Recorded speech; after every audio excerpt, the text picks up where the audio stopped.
የኢትዮጵያ ብሔራዊ ምርጫ ቦርድ ሰባተኛው ሀገራዊ ምርጫ በሚደረግባቸው ክልሎች ያለውን የጸጥታ ሁኔታ ላይ ከባለድርሻ አካላት ጋር እየተወያየ ነው። የብሔራዊ ምርጫ ቦርድ ሰብሳቢ ሜላትወርቅ ኃይሉ በመድረኩ መክፈቻ ባደረጉት ንግግር እንዳሉት ቦርዱ ባወጣው የጊዜ ሰሌዳ መሰረት የተለያዩ ተግባራትን እያከናወነ ይገኛል። ምርጫው በሚደረግባቸው ክልሎች ያለውን የጸጥታ ሁኔታ ከክልል መንግስታትና ከጸጥታ አካላት በአረንጓዴ ቢጫና ቀይ ተመድቦ እንደተላከለት አንስተዋል። መድረኩን የተከታተለው ባልደረባችን አንዱዓለም ተስፋዬ ተጨማሪ መረጃ ላይ ደርሰን ስቱዲዮ ይገኛል። ቆይታ እናደርጋለን። አንዱዓለም እንኳን ደህና መጣ። እንኳን ደህና ቆየኝ አስማር። ከመድረኩ ጭብጥ እንነሳ እስኪ። እንግዲህ የዛሬው መድረክ እንግዲህ ሰፋ ያለ ነው። የክልል ርዕሳነ መስተዳድሮችን ጨምሮ ከንቲባዎች የተገኙበትና እንዲሁም ደግሞ ዋነኛዎቹ ፖለቲካ ፓርቲዎች የምርጫው ላይ የሚሳተፉ ፖለቲካ ፓርቲዎች የተሳተፉበት ነው። እንግዲህ ምርጫ ቦርድ በዘንድሮ ሰባተኛውን ሀገራዊ ጠቅላላ ምርጫ ለማከናወን እያደረጋቸው ያላቸውን ዝግጅቶች በተመለከተ ወይዘሮ ሜላትወርቅ ኃይሉ የምርጫ ቦርድ ዋና ሰብሳቢ ንግግር አድርገው ነበር። እሳቸው በንግግራቸው እንደጠቀሱት እንግዲህ ከባለፉት ወራት ጀምሮ ቦርዱ የተለያዩ ዝግጅቶችን ሲያደርግ ነበር። በተለይ ደግሞ ባወጣው የምርጫ ጊዜ ሰሌዳ መሰረት ከጥር 1 ጀምሮ የእጩዎች ምዝገባ እየተከናወነ እንደሚገኝ አንስተዋል። በዚህም እንዴት አድርገው መመዝገብ አለባቸው የሚለውን ጉዳይ ለፓርቲዎችም ጭምር ስልጠና እንደተሰጠና ፓርቲዎችም በንቃት እየተሳተፉ እንደሆነ አንስተዋል። እንግዲህ የዘንድሮ ምርጫ ከባለፉት ዓመታት ለየት የሚያደርገው በዲጂታላይዜሽን የሚደረግ በመሆኑ እንዲሁም ደግሞ ይሄ አዲስ ነገር እንደመሆኑ መጠን የሚያጋጥሙ ችግሮችን ከስር ለመፍታት ቦርዱ ስልጠናዎችን፣ እገዛዎችን እያደረገ እንደሆነ አንስተዋል። አጠቃላይ ስለ ምርጫው ዝግጅትና ስለ ዲጂታላይዜሽኑ የተናገሩት አለ። እሱን አድምጠን እንመለሳለን።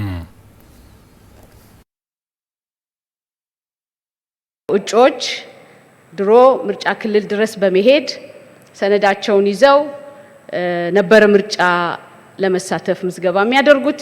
አሁን ግን በቢሮአቸው በምቹ ስፍራቸው ሆነው እጩዎቻቸውን እንዲመዘግቡ ቦርዱ ይሄንን ሲስተም አበልጽጎ አልምቶ ስራ ላይ አውሎ ከጥር 1 ቀን ጀምሮ ፓርቲዎች እየተመዘገቡ ይገኛል። እስካሁን ባለን መረጃ ወደ 41 በተናጠል 15 በጥምረትና በግንባር የተደራጁ ወደ 56 የሚሆኑ የፖለቲካ ፓርቲዎች የአድሚኖቻቸውን ምርጫ እጩነትን ለማስመዝገብ የሚረዷቸውን ራሳቸው የቀጠሯቸውን አድሚኖች አካውንት ተከፍቶላቸው ምዝገባ እየተካሄደ ይገኛል። በመድረኩ ከተነሱት ነጥቦች አንዱ የጸጥታ ጉዳይ ነው። ከዛ ጋር የተያዙት ዋነኛው የዛሬው መድረክ ትኩረትም እሱ ነው። የጸጥታ ሁኔታ አስቻይ ምርጫውን ለማድረግ አስቻይ የሆኑባቸው ቦታዎችን የጸጥታ ሁኔታ መገምገም ነው የዛሬው መድረክ ዋነኛው ዓላማም። ለዚህም ነው የክልል ርዕሰ መስተዳድሮችን ጨምሮ የጸጥታ አካላት በዛሬው መድረክ የተጋበዙትና እየተሳተፉ የሚገኙ ማለት ነው። እንግዲህ እሳቸው በዛሬው መግለጫ በንግግራቸው እንዳነሱት ከሆነ ባለፉት ጊዜያት ከክልል ርዕሳነ መስተዳድርና ከጸጥታ ኃይሎች ጋር በቅርበት ቦርዱ እየሰራ እንደሚገኝ አንስተዋል። በተለይ ደግሞ ምርጫውን ለማከናወን አስቻይ የሆኑ ቦታዎችን የመለየትና እነዚህም ቦታዎች በቀይ፣ በአረንጓዴ፣ በቢጫ ተከፋፍለው ምርጫውን ለማድረግ የሚያስችሉበት ሁኔታ እንዴት ይፈጠራል፣ በቢጫ በቀይ ያሉት ወደ አረንጓዴ እንዴት ይመጣሉ የሚለውን ጉዳይ ጨምሮ በርከት ያሉ ሀሳቦች እዚህ ላይ ሲነሱና ከክልል ርዕሳነ መስተዳድሮች ጋር በቅርበት ሲሰሩ እንደነበር እንዲሁም ደግሞ ከስር ከቀይ ወደ ቢጫ ወደ አረንጓዴ የሚሄዱ ቦታዎችን ሪፖርት ጭምር እየተቀበሉ እንደሆነ አንስተዋል። ይህንንም ከጸጥታ አካላትም ጭምር ከክልል ርዕሳነ መስተዳድር የተቀበሉትን መረጃ፣ ከክልል መንግስታት የተቀበሉትን መረጃ ከጸጥታ አካላትና ከመከላከያ አካላትም እንዲሁ በሁለቱም ወገን ያለውን መረጃ የማረጋገጥና የማጣራት ስራዎችን ይሰራ እንደነበር አንስተዋል። ቦርዱ እንግዲህ ባለፉት ጊዜያት በመጡት ሪፖርቶች ላይ ነው ዛሬም እነዚህ የክልል ርዕሳነ መስተዳድሮችና ባለድርሻ አካላት ተቀናጅተው የተገኙበት መድረክ ላይ እነዚህ ሪፖርቶች ይቀርቡና ሪፖርቱን መሰረት አድርገው የሚነሱ ሀሳቦች እንዲሁም ደግሞ ግብአቶች ይጨመራሉ ነው ያሉት። እዚህ ላይ የተናገሩትን ሀሳብ ተከታትለን እንመለሳለን። መልካም።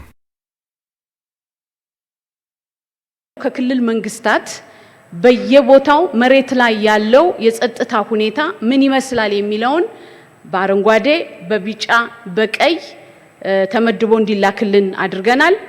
በመቀጠልም ከጸጥታ አካላት ተመሳሳይ መረጃ ጠይቀናል።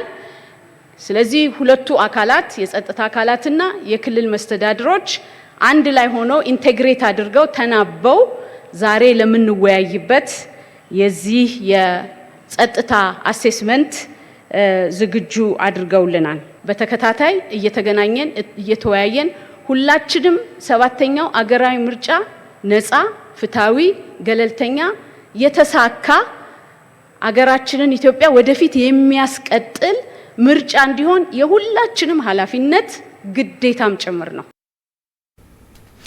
አንዱ ዓለም የመጨረሻነት ማንሳት ይችላል። እንግዲህ ቀደም ካለው የዋና ሰብሳቢዋ ንግግርም እንደሰማ ነው የባለድርሻ አካላት ሚና በጣም ወሳኝ ነው ለሰባተኛው ሀገራዊ ምርጫ።